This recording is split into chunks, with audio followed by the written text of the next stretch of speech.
The mining ship Prosperity floated quietly near the asteroid field in the outer reaches. Captain Daehyun checked the scanners one more time before signaling his crew to begin the day's work. They had been mining here for 3 months now, extracting rare metals that Earth needed for building new ships. The work was hard but honest.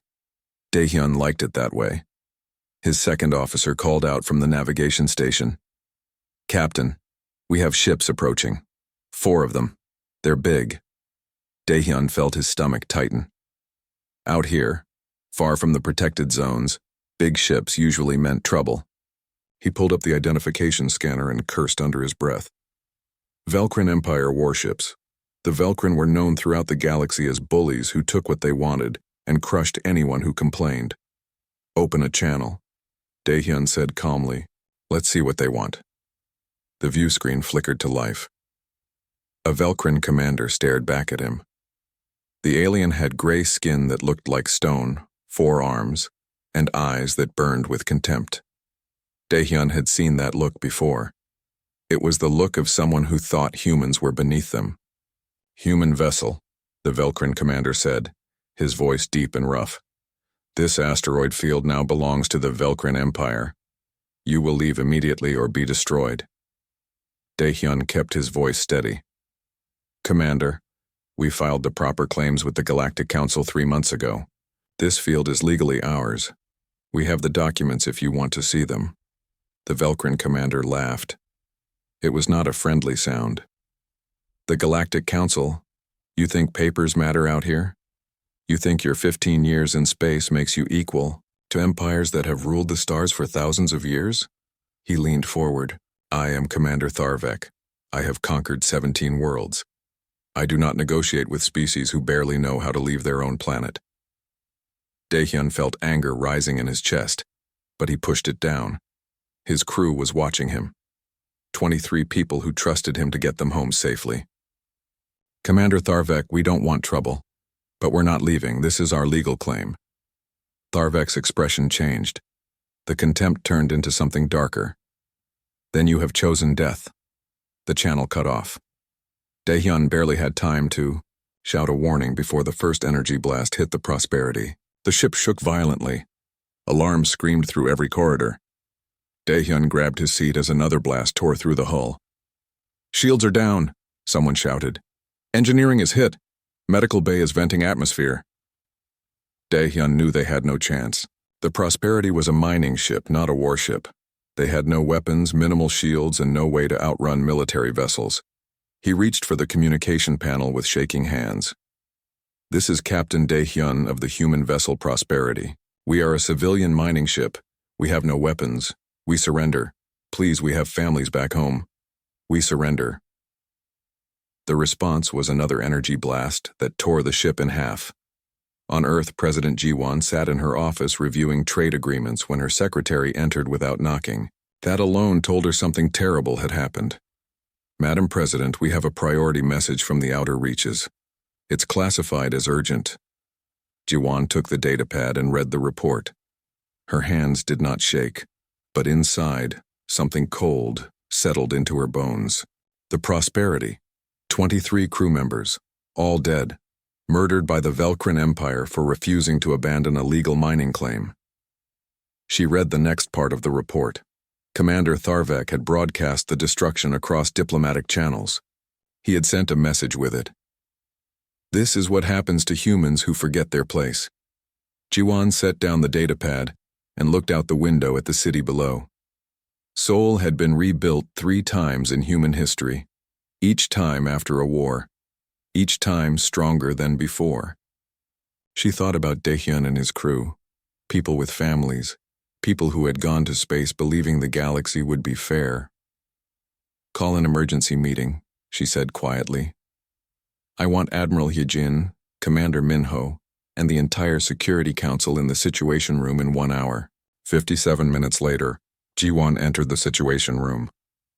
Admiral Hyejin was already there, studying a tactical display of Velcrin positions. Commander Minho stood in the corner, his face expressionless as always. The rest of the council sat around the long table, their faces grave. "You've all read the report," Ji-won said without preamble.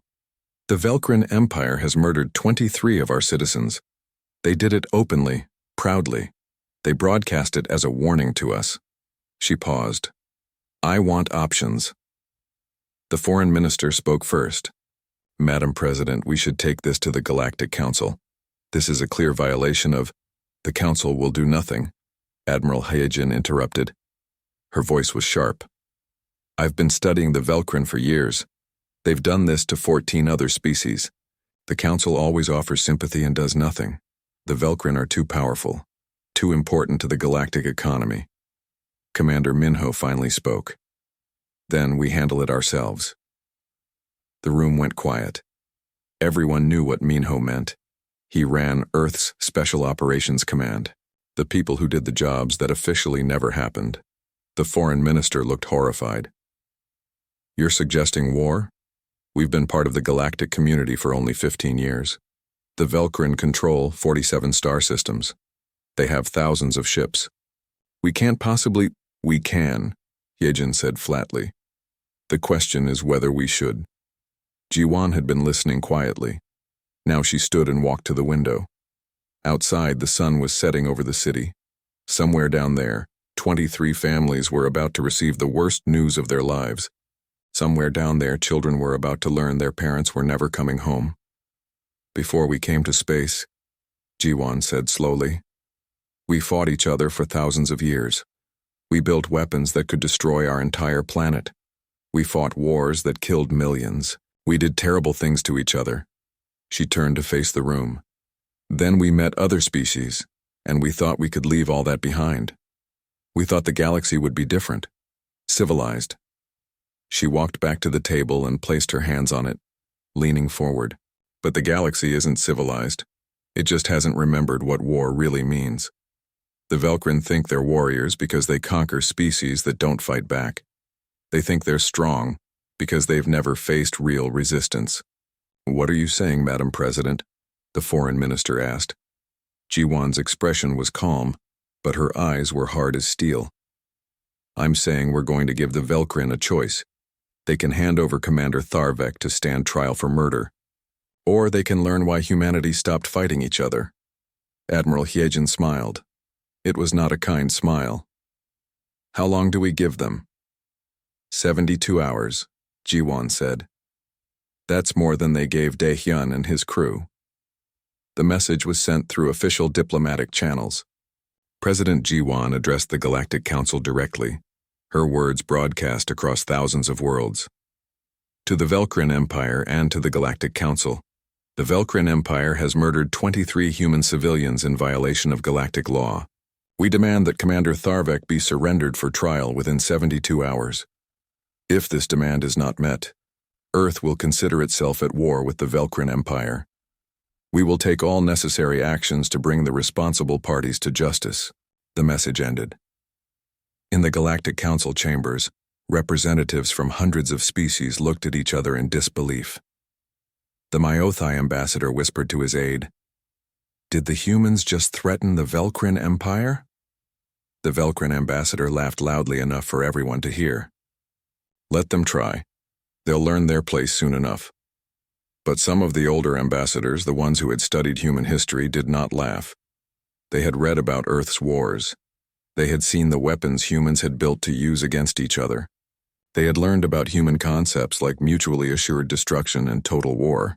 One elderly ambassador from a peaceful species called the Thelrim spoke quietly to her assistant. Pull every ship we have out of Velcrin space. Do it now. Don't ask questions, just do it. Why? The assistant asked.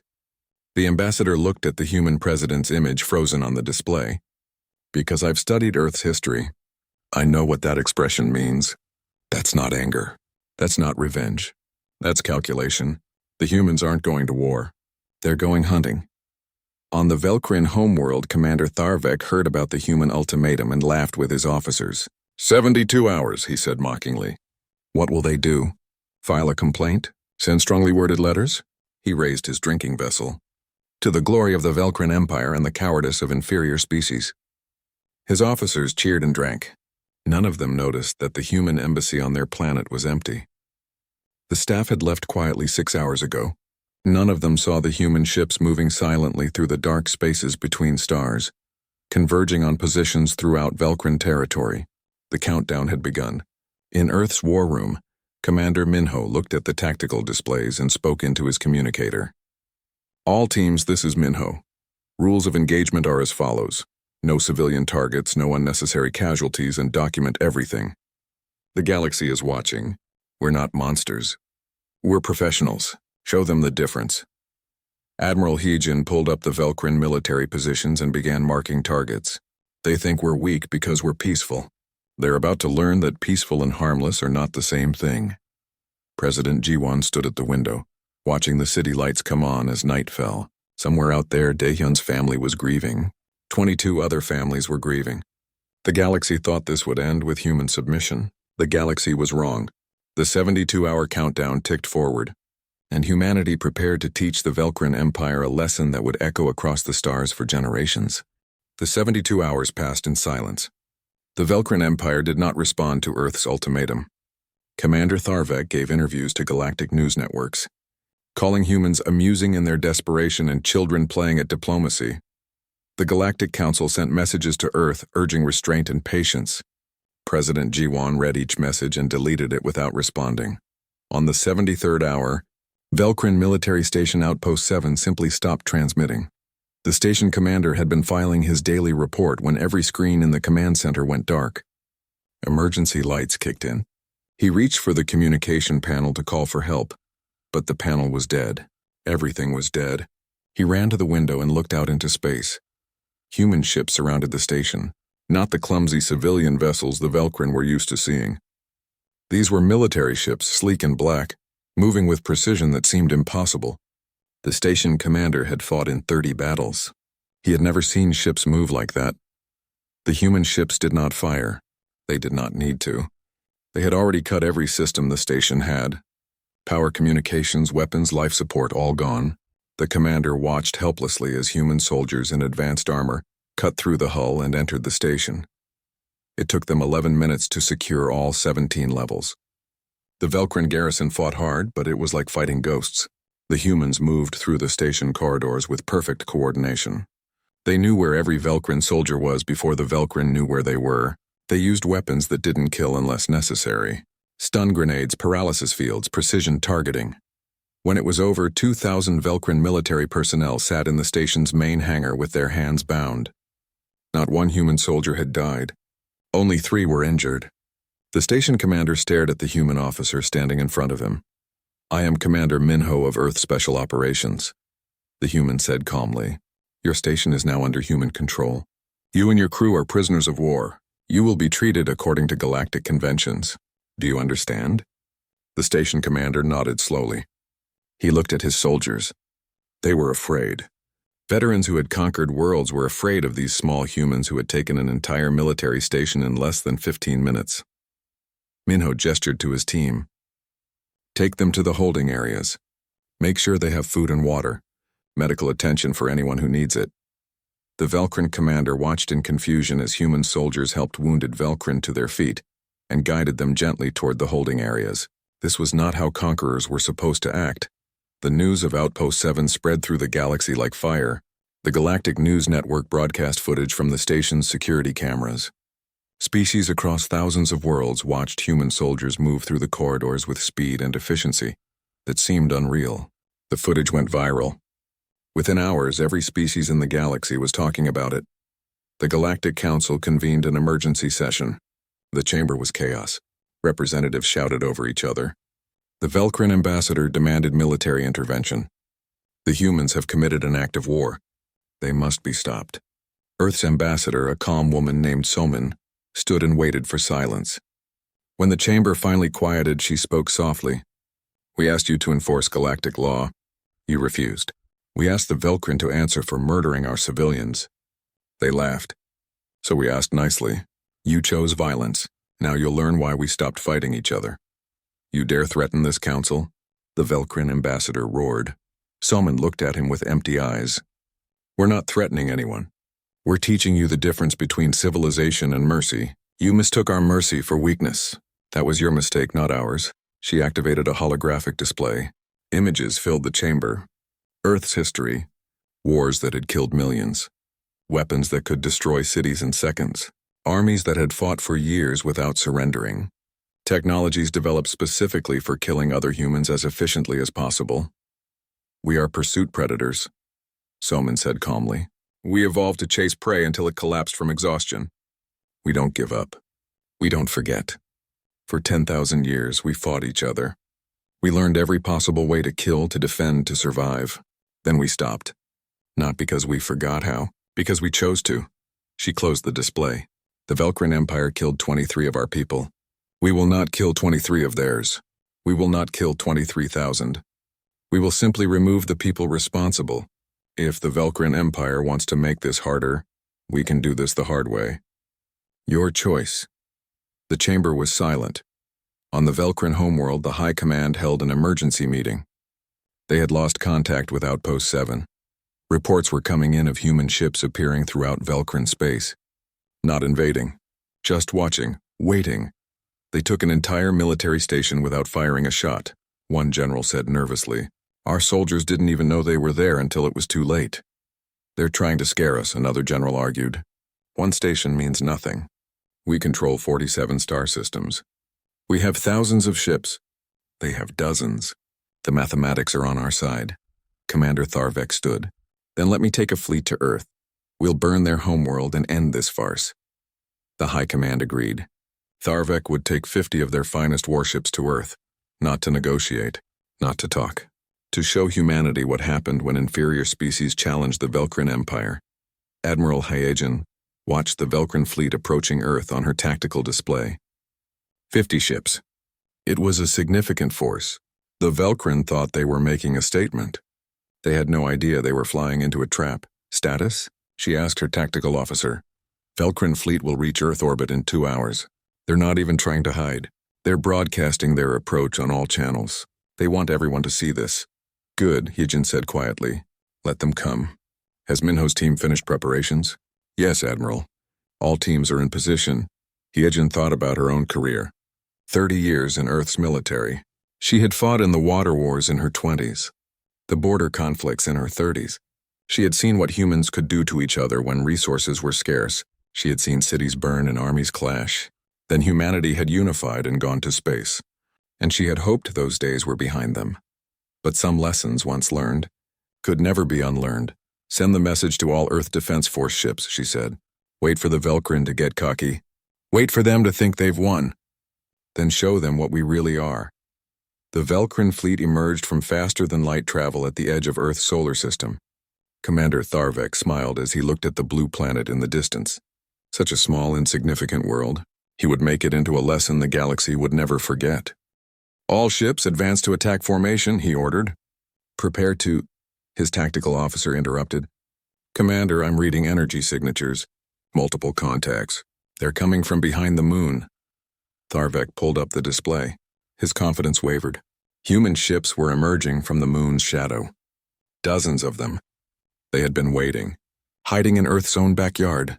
How did we not detect them? Tharvek demanded. His science officer looked pale. They were powered down, running silent. They must have been waiting there for days. Commander, their formation, it's not standard military positioning. I don't recognize it. Tharvek stared at the display. The human ships weren't arranged in neat lines like proper military vessels. They were scattered, seemingly random. But as he watched, he realized it wasn't random at all. They were positioned to attack from multiple angles simultaneously. It was a formation designed not for honor or fair combat, but for maximum efficiency in killing. All ships, defensive formation, Tharvek ordered. Show these humans how real warriors fight. The Velcrin fleet moved into their traditional battle formation.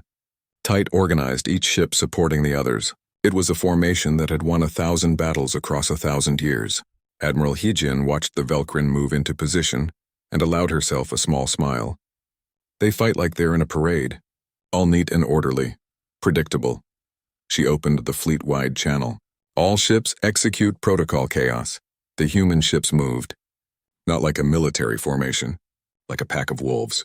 They didn't engage the Velcrin head-on. They struck from unexpected angles. They used the debris field of old satellites as cover. They fired, then moved before the Velcrin could target them. They didn't fight with honor. They fought to win. Commander Minho's voice came through on Hyejin's private channel. Admiral, my teams are in position. We've hacked their communication network, ready to implement psychological warfare protocols. Do it, Hyejin ordered. Suddenly every screen on every Velcrin ship showed the same image. Earth, but not the peaceful blue planet they could see out their windows. This was Earth at war. Mushroom clouds rising over cities, tanks rolling across battlefields, soldiers fighting in trenches, missiles streaking through the sky. The audio was worse, screams, explosions, the sounds of human warfare at its worst. A voice spoke over the images. Commander Minho's voice, calm and cold. This is what we did to each other. Imagine what we'll do to you. The Velcrin fleet's coordination faltered. Ships broke formation. Some tried to flee. Others fired wildly. The humans exploited every mistake ruthlessly. Tharvek watched his fleet fall apart around him. Ships exploded. Others went dark, their systems hacked and disabled. His tactical officer was shouting numbers. 15 ships destroyed. 23 disabled. 12 trying to retreat. Commander, we need to withdraw. But Tharvek's pride wouldn't let him. All remaining ships rammed the human vessels. We die with honor. His crew looked at him in horror. That was a death sentence. But orders were orders. Before they could comply, something hit Tharvek's flagship. Not a weapon. Something physical. The ship shuddered. Alarms blared. The crew rushed to find out what happened. Hull breach! Someone screamed. Deck 7. They're inside the ship. Tharvek grabbed his weapon and ran toward Deck 7. He arrived to find his soldiers unconscious on the floor. Standing among them was Commander Minho and a team of human special operations soldiers. Their armor was black and seamless. Their weapons were aimed with perfect precision. Commander Tharvek, Minho said calmly, you are under arrest for the murder of 23 human civilians. You will stand trial for war crimes. Tharvek roared and charged forward, all forearms reaching for Minho. He was bigger, stronger, had more reach. He had killed enemies in hand-to-hand combat before. Minho moved like water. He sidestepped Tharvek's charge, struck 3 precise points on the Velcrin's body, and Tharvek collapsed, paralyzed but conscious. We've been doing this to each other for millennia, Minho said quietly, looking down at the helpless Velcrin commander. You're amateurs. The Battle of Earth lasted 4 hours. When it was over, 47 Velcrin ships were destroyed or disabled. 3 managed to escape. The human fleet had lost 0 ships. 7 were damaged. 12 humans had died. 423 were wounded. The galaxy watched it all live on the news networks. They watched human ships move with deadly precision. They watched Velcrin military might crumble. They watched Commander Tharvek being led in chains onto a human prison ship. President Jiwan addressed the galaxy from Earth. Commander Tharvek will stand trial for his crimes. The trial will be public. The evidence will be presented fairly. He will have legal representation. We will show the galaxy what justice looks like. In the Galactic Council chambers, the representatives sat in stunned silence. The Myothi ambassador whispered to his aide, I was wrong. They're not hunting. They're teaching. And the lesson is terrifying. The Velcrin ambassador sat alone, his confident expression gone. He finally understood what his empire had done. They hadn't just attacked humanity. They had awakened something the galaxy had never seen before. A species that knew how to wage total war but chose not to, until you gave them no choice. The trial of Commander Tharvek began 3 days after his capture. The Galactic News Network broadcast every moment to thousands of worlds. The courtroom was simple, efficient, and open. No hidden proceedings. No secret evidence. Everything was visible. Tharvek sat in the defendant's chair, still defiant despite his chains. He had been given a lawyer, a human attorney named Bora who specialized in galactic law. She had spent hours explaining his rights to him, making sure he understood the process. Tharvek had laughed at her. Your species is soft, he had told her. You give rights to murderers and enemies. That's why you'll always be weak. Bora had looked at him calmly. We give rights to everyone because we know what happens when we don't. We've made that mistake before. We learned from it. That's the difference between us and you. The prosecution presented their case. Video footage from the Prosperity showing Tharvek ordering the attack. Audio recordings of his communications. Testimony from the 3 Velcrin ships that had escaped Earth, whose captains admitted Tharvek had ordered them to ram human vessels. The evidence was overwhelming, but something else happened during the trial. The prosecution also presented evidence of other Velkrin atrocities. Attacks on 14 other species over the past century, civilian ships destroyed, colonies burned, slaves taken. The Velkrin Empire had been doing this for generations, and the Galactic Council had done nothing. Species across the galaxy watched and felt something they hadn't felt in a long time: anger. The Myothi ambassador stood in the council chambers and spoke for the first time in decades. "We have suffered under Velkrin aggression for 60 years, the Myothi said, his voice shaking with suppressed emotion. "They have stolen our resources, killed our people, and threatened us into silence. We asked the council for help. We were told to be patient, to negotiate, to compromise." He looked around the chamber. The humans didn't negotiate. They didn't compromise. They acted, and now we see what justice looks like. Within a week, 17 species had secretly contacted Earth. They all had the same message: "We will help you." They provided intelligence on Velkrin supply routes, military positions, and communication networks. The Velkrin Empire had made enemies across the galaxy, and now those enemies saw a chance for payback. President Jiwan met with Commander Minho in a secure conference room. "We're receiving intelligence from species across the galaxy. The Velkrin have more enemies than we thought." Minho studied the tactical data on the screen. "They've been bullies for too long. Everyone was too afraid to fight back. We showed them it's possible." He zoomed in on a Velkrin supply depot. "With this intelligence, we can cut their supply lines, starve their military machine without firing a shot." "Do it," Jiwan said. "But Minho, remember the rules. No civilian targets, no unnecessary casualties. We're not trying to destroy the Velkrin people. We're trying to remove their ability to hurt others." "Understood," Minho said. "We'll be surgical, precise, professional." Over the next month, Velkrin military infrastructure began to collapse. Supply depots exploded. Communication networks went dark. Military bases found their computer systems infected with viruses that shut down everything except life support. Velkrin soldiers woke up to find their weapons had been sabotaged during the night. But something else happened too.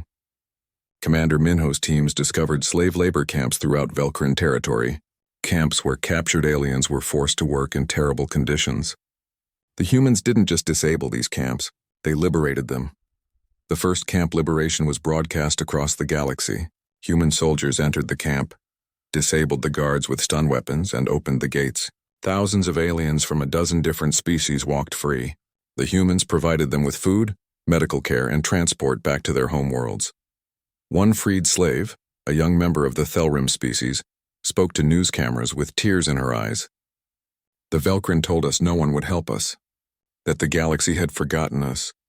But the humans came." They remembered. In the Velkrin High Command, panic was setting in. They had lost contact with 15 military bases. 3 supply depots had been destroyed.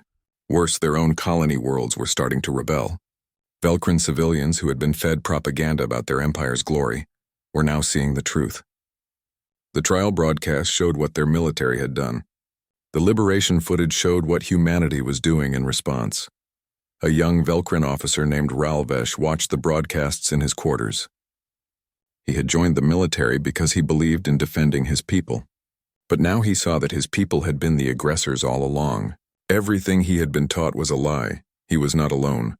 Thousands of Velkrin soldiers were questioning their orders. Some were quietly refusing to fire on human ships. Others were deserting. The Empire was cracking from within. 3 Velkrin colony worlds sent a message to Earth. They wanted to surrender. They were tired of the High Command's brutality. They wanted peace. President Jiwan read the surrender offer and looked at her advisors. "They want protection. If we accept their surrender, we become responsible for them." Admiral Heejin nodded. "It's a risk. The High Command will see it as theft of their territory, but if we refuse, we're abandoning people who want our help." "We're not in the business of abandoning people," Jiwan said firmly. She approved the surrender terms. The 3 colony worlds would become independent, self-governing territories under human protection until they could defend themselves. The galaxy watched in astonishment as human forces arrived at the 3 colonies not as conquerors but as peacekeepers. They helped establish democratic governments, They provided resources for rebuilding. They trained local security forces. And then, to everyone's shock, they began to leave. Conquerors don't leave, the Myothi ambassador said in wonder. They stay. They occupy. They exploit. But the humans left. They left behind aid packages and defense treaties and promises of friendship. They left behind something the galaxy hadn't seen in centuries. Hope that might could be used for right. In the Velcrin High Command, desperation replaced panic.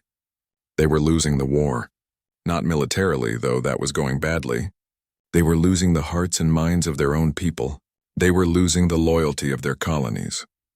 They were losing their grip on the empire they had built over 1,000 years. We need a decisive action, the Supreme Commander said. Something that will remind the galaxy of our power. Something that will make humanity think twice about continuing this war. One of the generals proposed the unthinkable. We use the planet killer weapon.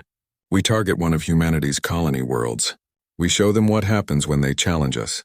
The room went silent. Planet killer weapons were banned by galactic law. They had been outlawed for 500 years. Using one would make the Velcrin universal criminals. Do we have a choice? Another general asked. We're losing everything. If we don't act now, the empire will crumble. They took a vote. It passed. The target was New Sol, humanity's largest off-world colony. 4 million people lived there. Farmers, miners, families, children. The colony had no military value. It was chosen specifically because destroying it would hurt humanity the most. The Velcrin deployed the weapon in secret. A massive warhead that would ignite the colony's atmosphere and sterilize the entire planet. The fleet moved into position ready to fire, but humanity had learned the hard way to always be watching. Admiral Hyejin received the intelligence at 3 in the morning. She read it once, then immediately called President Jiwan. They're going to destroy New Sol, Hyejin said without preamble. They have a planet killer weapon in position. They'll fire in 16 hours. Jiwan felt ice in her veins. Can we stop them? Not in time. The weapon is already armed. If we attack, they might detonate it immediately. Then we evacuate, Jiwan said. All 4 million people. 16 hours. Can it be done? I don't know, Hyejin admitted. We've never attempted something like this. But we have to try. The evacuation began immediately. Every human ship within 3 star systems diverted to New Sol. Military transports, civilian cargo ships, private yachts, anything that could carry people. The colony governor, a woman named Yunji, coordinated the evacuation with calm efficiency. Families with children first, Yunji ordered. Then elderly and medical cases. Everyone else after. No exceptions. The people of New Sol moved with discipline that impressed even the human military. They had drills for this. Every colony did. But no one had ever thought they'd need to evacuate an entire world in hours. Ships landed and lifted off in constant rotation. The spaceports worked beyond their designed capacity. People carried only what they could hold. Everything else was left behind. Homes, possessions, memories, all abandoned to save lives. Commander Minho's teams worked on the ground, helping coordinate the evacuation and providing security. Minho watched families boarding ships and felt cold anger building in his chest. These were civilians. Children. The Velcrin were willing to murder 4 million innocent people just to make a point. 14 hours into the evacuation, they had moved 3.8 million people. 200,000 remained. The ships were coming as fast as they could, but it wouldn't be enough. Governor Yunji stood in the empty command center and looked at the countdown.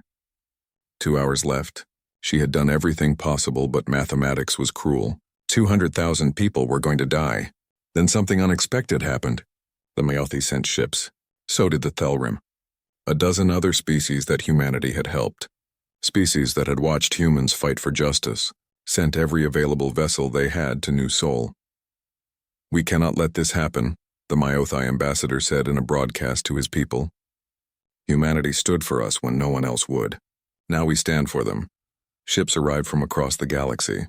They weren't military vessels. They were cargo haulers, passenger transports, even luxury cruise ships. Captains from 100 different species worked alongside humans to save people they had never met. 16 hours after the evacuation began, the last transport lifted off from New Sol. 4,043,000 people had been saved. The extra 43,000 were non-humans who had been on the colony as guests and visitors. 1 hour later, the Velcrin fired their planet-killer weapon. The atmosphere of New Sol ignited. The planet's surface burned. Cities that had taken decades to build vanished in minutes, but the cities were empty. The Velcrin had succeeded only in destroying buildings and roads and empty homes. President Ji-won addressed the galaxy from a refugee ship filled with families from New Sol. Her voice was calm, but her eyes were hard as diamonds. The Velcrin Empire has attempted genocide. They tried to murder 4 million of our people. They failed because species across the galaxy helped us. Species we had helped. Species who understand that civilization means standing together against barbarism. She paused. The Velcrin government has crossed a line that cannot be uncrossed. They have shown they cannot be trusted with power. They cannot be allowed to threaten anyone ever again. Admiral Hyejin received new orders. The gloves were coming off. Every human ship in the galaxy began converging on one destination. Velcrin Prime, the homeworld, the heart of the Empire. It was time to end this war. The human fleet arrived at Velcrin Prime and did nothing. Admiral Hyejin's ships formed a perfect blockade around the planet. No ships in, no ships out. Communications were jammed. The orbital defense platforms were disabled with precision strikes that killed no one, but left the weapons useless. And then the humans simply waited. Inside the Velcrin High Command, confusion reigned. The Supreme Commander stared at the tactical displays showing human ships surrounding their homeworld. Why aren't they attacking? They have us trapped. They could bombard the planet from orbit. What are they waiting for? His intelligence officer had no answers. Their weapons are powered down. They're just holding position. I don't understand their strategy. What the Velcrin High Command didn't know was that Commander Minho had been very busy for the past 3 days. His teams had infiltrated every communication network on Velcrin Prime. They had accessed government databases, military records, and civilian networks. And now they were going to show the Velcrin people something their government had hidden from them for a very long time. The truth. On the first day of the blockade, every screen on Velcrin Prime showed the same broadcast. Not human propaganda, just evidence. Video footage of Velcrin military attacking civilian ships from 14 different species. Audio recordings of high command meetings where they discussed using planet-killer weapons. Financial records showing how the military elite had grown rich while common Velcrin struggled. Testimony from Velcrin soldiers who had witnessed atrocities and been ordered to keep quiet. The Velcrin people watched in growing horror as they realized their government had been lying to them for generations. They weren't defenders. They were conquerors. They weren't heroes. They were bullies. On the second day, the broadcast showed something else. The trial of Commander Tharvek. The Velcrin people watched as their decorated war hero was exposed as a murderer. They watched as human lawyers presented evidence calmly and fairly. They watched as Tharvek had no defense except, "We're strong and they're weak." On the third day, the broadcast showed the attempted genocide at New Sol. The Velcrin people saw the planet-killer weapon firing. They saw the surface burn, and then they saw something that broke through decades of propaganda. They saw species from across the galaxy helping humans evacuate. They saw Velcrin prisoners being treated with dignity in human detention facilities. They saw liberated slaves thanking human soldiers. They saw the 3 colony worlds that had surrendered to humanity now thriving under self-government. The contrast was devastating. The Velcrin Empire had spread fear and hatred across the galaxy. Humanity had spread cooperation and hope.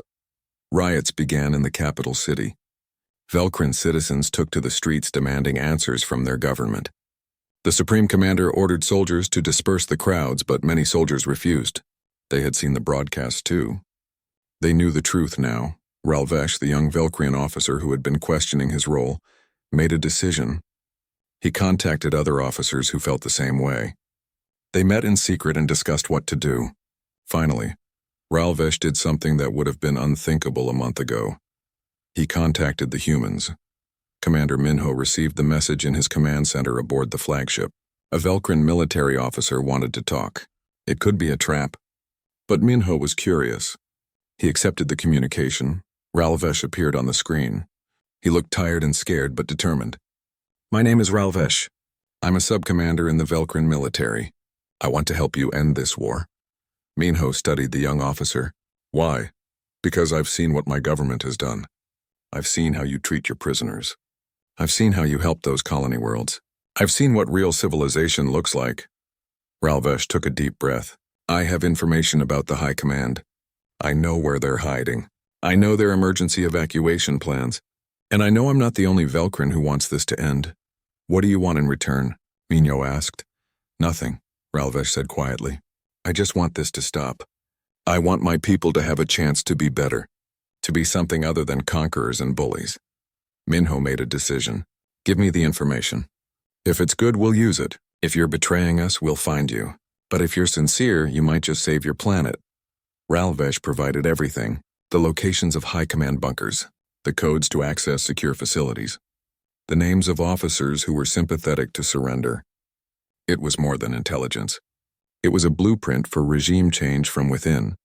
President Jiwan listened to Minho's report and made a decision that would define the end of the war. We're not here to conquer.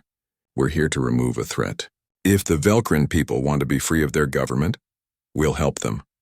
But they have to do it themselves. The broadcast went out on the 4th day of the blockade. President Jiwan's face appeared on every screen across Velcrin Prime. She spoke in clear, simple language that automatic translators carried to every Velcrin home. People of the Velcrin Empire, I am President Jiwan of Earth. My fleet surrounds your world.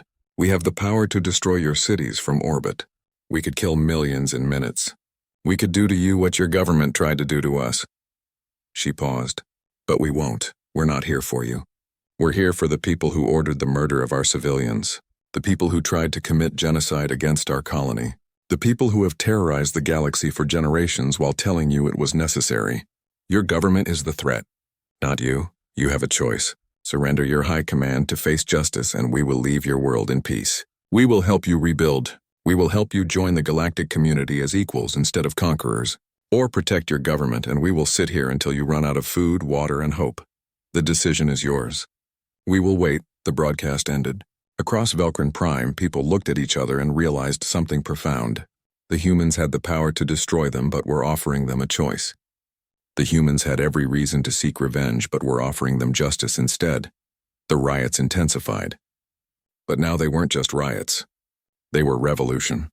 Velcrin citizens stormed government buildings. Military officers like Ralvesh led their units against the High Command's personal guards. It wasn't a long fight. The guards had been trained to fight external enemies, not their own people. Within 6 hours, the Capitol building was surrounded by Velcrin soldiers who had switched sides. The Supreme Commander and his generals barricaded themselves in the command bunker deep underground. They had enough supplies to last months. They would wait out this rebellion. The people would fall in line eventually. They always did. But Commander Minho's teams had the access codes Ralvesh provided. They cut the bunker's communications, then its life support. When the Supreme Commander realized the air was running out, he had 2 choices: surrender or suffocate. He chose to surrender. Velcrin citizens themselves arrested their own high command. They marched them out of the bunker in chains and delivered them to a human transport. There was no ceremony, no speeches, just defeated leaders facing the consequences of their actions. Admiral Hyojin watched the high command board her ship and felt no triumph. Only sadness that it had come to this.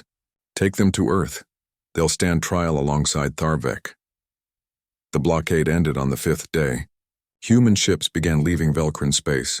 But before they left, President Jiwan made one more broadcast to the Velcrin people. You've taken the first step toward a better future. Now comes the hard part, building a government that serves its people instead of oppressing others. It won't be easy.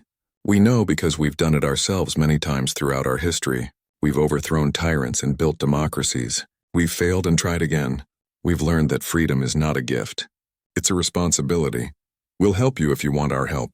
We'll provide advisors, resources, and protection while you rebuild. But we won't rule you. We won't occupy you. This is your world, your future, your choice. The Velcrin people accepted the offer. A provisional government was formed with Ralvesh as one of its leaders.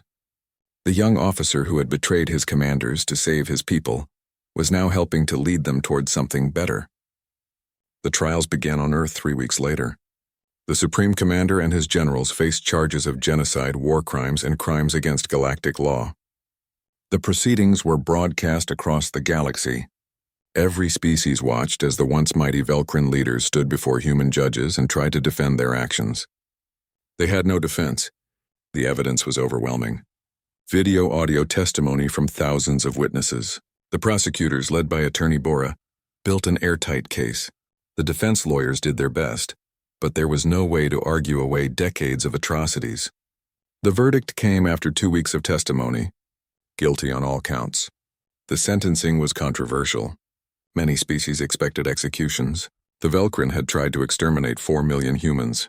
Justice demanded death. But President G1 had a different idea. We could execute them. We could give them the death they tried to give us. But that would make us like them. Instead, they will spend the rest of their lives rebuilding what they destroyed.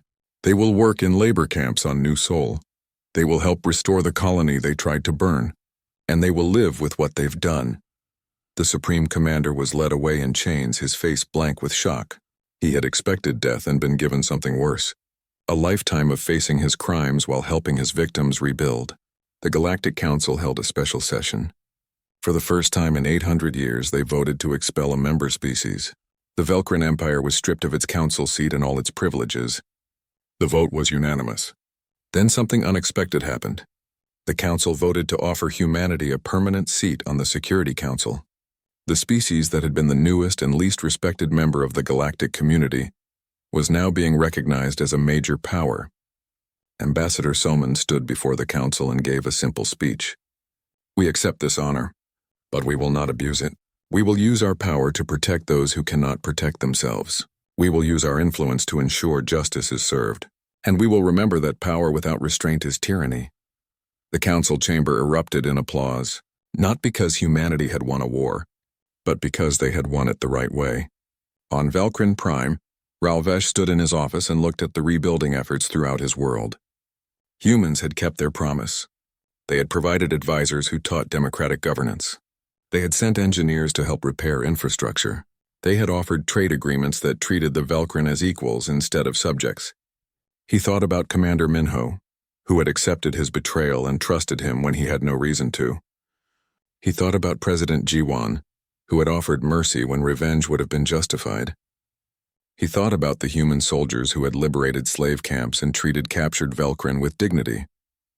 He picked up his communication device and recorded a message to Earth. President G1, this is Ralvesh. I wanted to thank you, not for winning the war, for showing us what we could be, for giving us a chance to be better. My people have a long way to go, but for the first time in our history, we're moving in the right direction. You taught us that power is not the same as strength. That mercy is not weakness. That civilization is measured not by how you treat your equals, but by how you treat those weaker than you. We will never forget this lesson. The message ended. Ralvesh looked out his window at his world and allowed himself to hope. The war was over, but the real work was just beginning. 6 months had passed since the end of the war. On New Sol, reconstruction crews worked around the clock to rebuild what the Velcrin planet killer had destroyed. The burned surface was being cleaned and replanted. New buildings rose where old ones had stood. The colony was coming back to life. Among the workers were 50 Velcrin prisoners, including the former Supreme Commander. They wore simple work clothes, not chains. Human guards supervised them, but the guards were more like teachers than jailers. The Velcrin were learning construction techniques, agricultural methods, and most importantly, humility. Governor Yunji walked through the construction site and stopped to watch the Supreme Commander carrying building materials. The once powerful leader who had ordered the destruction of an entire planet was now helping to rebuild it by hand. He saw her watching and looked away in shame. How is he doing? Yunji asked the guard supervisor. Better than expected, the supervisor replied. He works hard. Doesn't complain. I think the reality of what he did is finally hitting him. Yunji nodded. She had lost her home in the attack. So had everyone on New Sol. But she understood President Jiwan's reasoning for this punishment. Death would have been easier for these criminals. This was harder. This was justice. On Earth, President Jiwan prepared for her final address to the Galactic Council. Her term was ending soon, and a new president would be elected. She wanted to leave with a message about humanity's place in the galaxy. Admiral Hyejin visited her office before the speech. The admiral was retiring too. 35 years of service was enough. She wanted to spend time with her family while she still could. Do you think we did the right thing? Jiwon asked her old friend. Yejin considered the question carefully. We did what was necessary. We showed the galaxy that humanity can fight when needed, but we also showed them we can be merciful.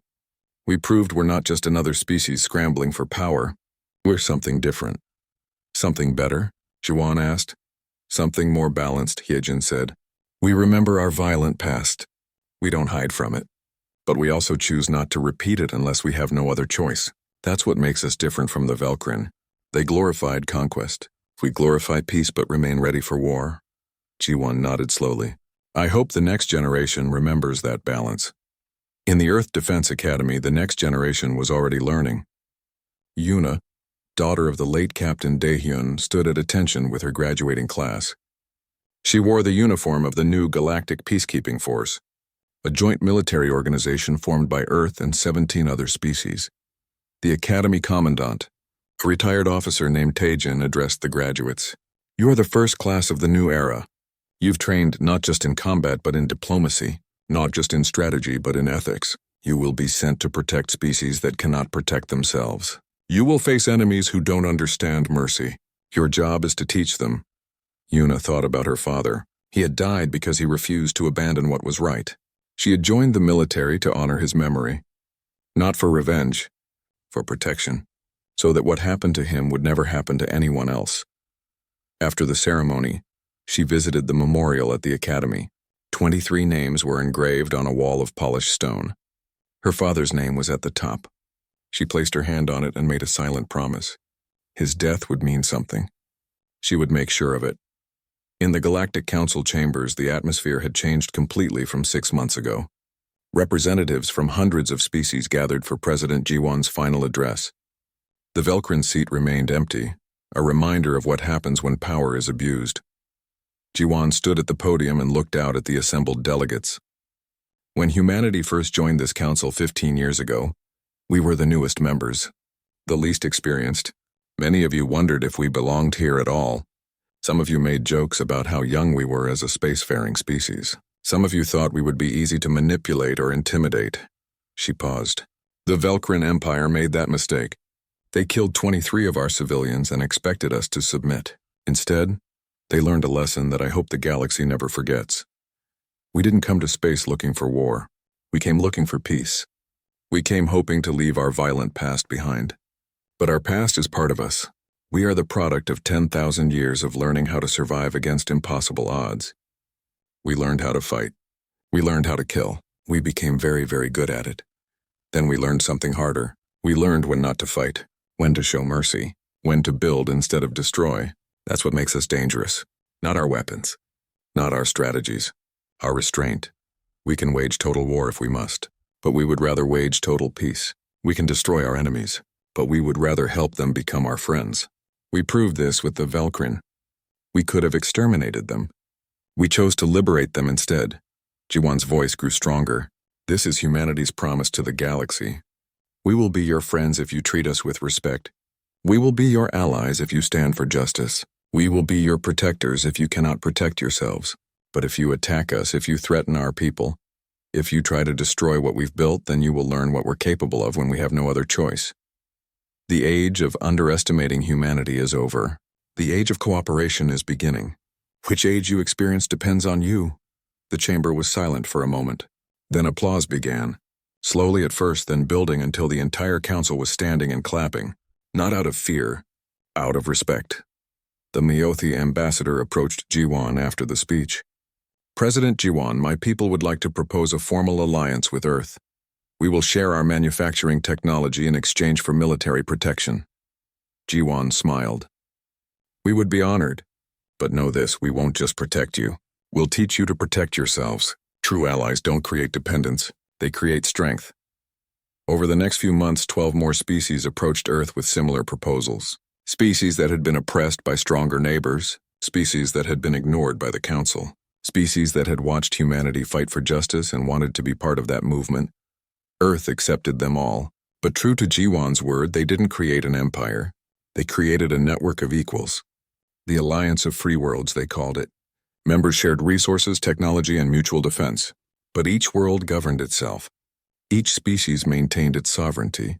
Commander Minho, now retired, accepted a position as instructor at the academy. He taught a class called The Ethics of Force. On the first day, he told his students something that would become legendary among future officers. People will ask you if we're monsters for what we did to the Velcrin. Here's the truth: we're not monsters. We're humans. We're capable of extraordinary compassion and terrifying violence. The universe needs us to be both. The trick is knowing when to use each. The Velcrin learned that lesson. Pray no one else needs to. One student, a young officer named Junho, raised his hand. Commander, do you think the galaxy fears us? Minho considered the question. Some do. But fear alone doesn't last. What lasts is respect earned through consistency. We told the galaxy what we would do if provoked. We did exactly that. We told the galaxy we would show mercy if possible. We did exactly that. Now they know we mean what we say. That's more powerful than fear. On Velcrin Prime, Ral Vesh had been elected as the first minister of the new Velcrin Federation. It was a democratic government, the first in his species' history. He spent his days meeting with other worlds, rebuilding trust and teaching his people a new way to exist in the galaxy. He made a personal trip to Earth to attend a special ceremony. At the Academy Memorial, a new plaque was being added. It honored not just the 23 humans who had died, but also the 14 other species who had suffered under Velcrin aggression over the centuries. Thousands of names, thousands of victims. Ralvesh stood before the memorial with Yuna, Daehyun's daughter. He had asked to meet her specifically. She had agreed, though it was difficult for her. I cannot undo what my government did to your father, Ralvesh said quietly. I cannot bring him back. But I can promise you that his death meant something. It woke my people up. It showed us what we had become. Because of him, millions of Velcrin children will grow up in a free society instead of a military dictatorship. Yuna looked at the memorial, at her father's name. He believed in doing what was right even when it was hard. I think he would be glad something good came from his death. She turned to Ralvesh. But make sure it wasn't for nothing. Make sure your people stay on this path. I will, Ralvesh promised. We all will. In a quiet office on Earth, intelligence analysts made a discovery that was immediately classified at the highest level. They had been studying other species in the galaxy, trying to understand why humanity seemed to be so effective in combat compared to everyone else. The answer was surprising. Several other species in the galaxy were also descended from apex predators. They also had violent histories. But they had been spacefaring for so long, living in relative peace for so many generations, that they had forgotten how to fight effectively. They had evolved beyond their violent natures. Humanity hadn't. Humanity had gone to space while still remembering what it was like to fight for survival. They were the only species in the galaxy that had recent experience with total war. The report concluded with a sobering observation. Humanity is not the most lethal species in the galaxy because we're inherently more violent. We're the most lethal because we remember. Give any other species a few thousand years of peace and they would forget too. Give humanity a few thousand years of peace and we would remember still. It's our blessing and our curse. Admiral Hyojin read the report in her retirement and smiled sadly. We're not special. We're just newer at this. The galaxy will catch up eventually. Until then, we have a responsibility to use what we know wisely. At the Galactic Council, a young species called the Torvin were facing aggressive expansion from a neighboring empire. They brought their case to the council, but the responses were the usual diplomatic platitudes. The council would monitor the situation. They would encourage negotiation. They would remain hopeful for a peaceful resolution. The Torvin representative looked around the chamber in desperation. Then he saw the human ambassador Somin and made a decision. We formally request Earth's assistance under the Alliance of Free Worlds Protection Treaties. The chamber went silent. Every species knew what that meant. If Earth accepted, they would protect the Torvin. And everyone had seen what happened when Earth protected someone. Somin stood. The Alliance accepts your request. Earth will deploy peacekeeping forces to Torvin space immediately. Any attack on Torvin worlds will be considered an attack on all Alliance members. The aggressive empire backed down within a week. They had no desire to face what the Velcrin had faced. The incident became known as the Torvin Moment. It was the first time humanity had extended protection without firing a single shot. Just the threat of human intervention was enough. That was when the galaxy truly understood what humanity had become. Not conquerors, not tyrants, guardians. On Earth, in a small apartment in Seoul, Daehyun's widow received a message from Governor Eunji. The colony on New Seoul was being rebuilt. The central plaza would be named Daehyun Plaza in honor of her husband. His sacrifice had not been forgotten. She cried as she read the message. Tears of sadness for what she had lost. Tears of pride for what his death had achieved. Her husband had died believing in doing the right thing. Humanity had honored that belief by becoming something the galaxy had never seen before. A species that could wage total war but chose total peace whenever possible. President Ji-won's term ended with Earth more respected than ever. The new president, a diplomat named Ki-hyun, took office with a simple pledge. We will continue the path Ji-won started. Peace through strength, justice through action, hope through example. Years later, historians would look back at this period as the turning point for galactic civilization. Before humanity's war with the Velkrin, the galaxy operated on the principle that might makes right. Stronger species dominated weaker ones. The Galactic Council existed but had no real power to enforce justice. After the war, things changed. The example humanity set, showing that power could be used for protection rather than oppression, inspired a movement across the galaxy. Species began standing up to their oppressors. The Council gained real authority. Justice became more than just a word. And at the center of it all was humanity, the species that had come to space hoping for peace but ready for war, the species that had proven you could be both warrior and peacemaker, the species that remembered its violent past but chose a different future. On the 50th anniversary of the war, Yuna, now an admiral herself, stood before a new generation of Academy graduates. She told them about her father, about the prosperity, about the choice humanity had made to fight for justice rather than conquest. My father died because he refused to abandon what was right, she told them. Humanity fought because we refused to let his death be meaningless. We won because we were better prepared for war than anyone expected. But we truly succeeded because we were also prepared for peace. That's your legacy. That's your responsibility. You are the guardians of a galaxy that finally understands civilization. Doesn't mean weakness. It means knowing when to fight and when to forgive. When to show strength and when to show mercy. The galaxy learned to respect humanity not because we're the most lethal species, because we are when we need to be, but because we choose not to be unless we have no other choice. She looked out at the young faces before her, human, Velkrin, Myothi, Torvin, and a dozen other species, all training together as peacekeepers. Go out there and prove that the age of conquest is over. The age of cooperation has begun, and if anyone tries to drag us back to the old ways, remind them what happens when you declare war on the most lethal species in the galaxy. Remind them that we will always prefer peace, but we will never forget how to fight. The graduates stood as one and saluted. They were the future. And the future was bright because humanity had shown the galaxy a better way, not through conquest, through example, not through fear, through respect, not through domination, through partnership.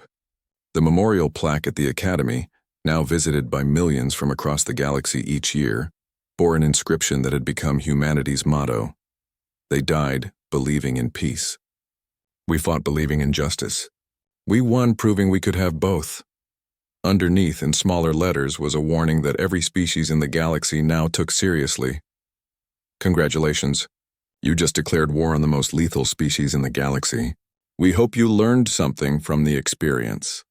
We would prefer not to teach this lesson again. The galaxy had learned, and it was better for it. Humanity had not just won a war. They had changed what war meant, what peace meant, what civilization itself meant, and that was the greatest victory of all.